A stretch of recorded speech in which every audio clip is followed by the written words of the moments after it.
सैयदना अबू बकर सिद्दीक रज़ियल्लाहु ताला अन्हु ने रिवायत किया कि हुज़ूर नबी अकरम सल्लल्लाहु अलैहि वसल्लम ने फरमाया कि मुझे मेरी उम्मत में 70,000 अफराद ऐसे अता किए गए हैं जो बगैर हिसाब व किताब जन्नत में दाखिल कर दिए जाएंगे।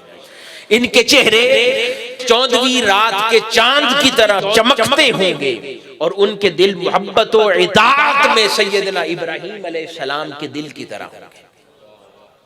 और इस हदीस को इमाम अहमद ने और इमाम अबू याला ने बयान किया। ये सारी शानें मुस्तनद रिवायात से औलिया अल्लाह की बयान हो रही है।